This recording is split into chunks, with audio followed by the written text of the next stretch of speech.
بزن زیرش. آقا اول میزنیم زیرش. خب اینجا این پینایی که هست رو باز میکنیم. این که بازه.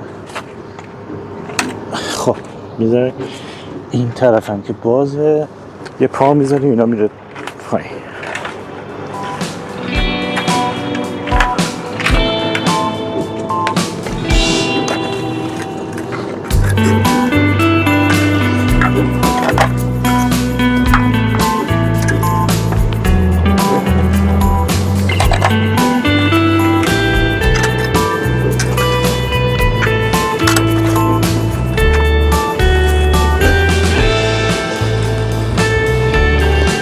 شاله انقدر مونده که چسبیده،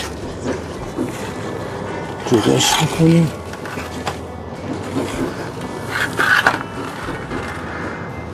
وضعیت پوشال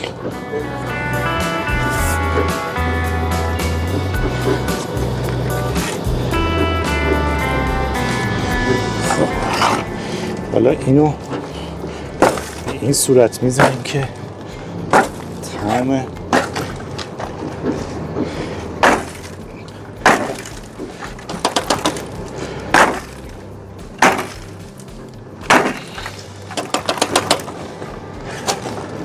دیگه پیش‌پشتی این درزایی که گرفته شده رو تمیز میکنیم.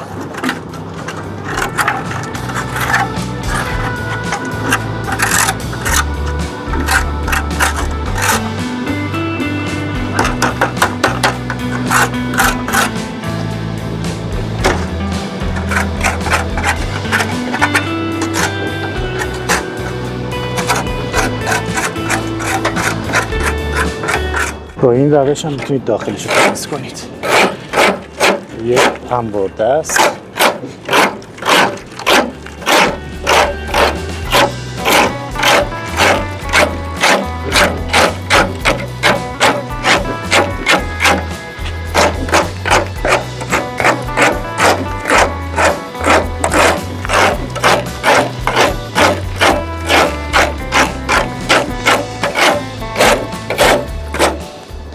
فقط نکته‌ای که هستش این سوراخ‌هایی که اینجاست برای تقسیم آب، اینا رو باید تمیز کنید که این تقسیم به صورت یه نواخت بشه.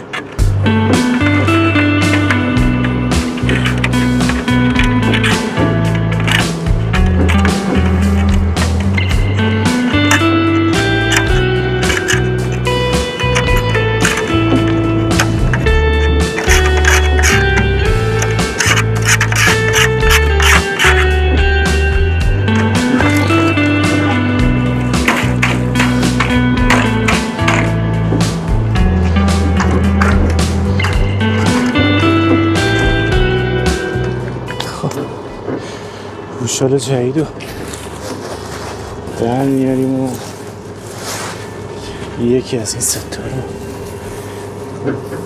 اضافه میکنیم.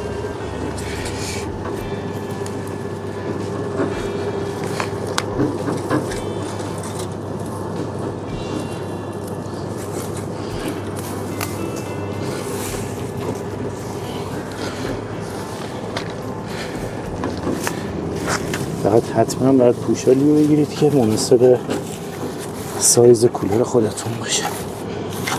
تمامی قسمت رو به این صورت میپوشونین که هوا نکشه و این قسمت بالایی رو باید بذارین زیر این آبگیره که خوبی آب پخش بکنه.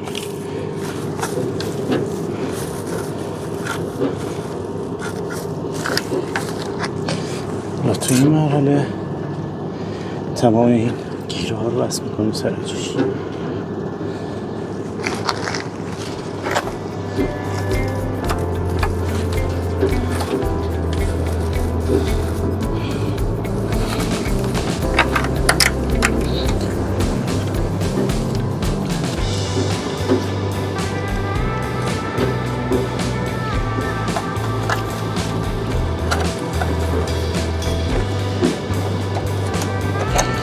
بعد از اینکه اینا رو جا زدیم این گوشه ها رو به این صورت خم میکنیم که گیر آدم.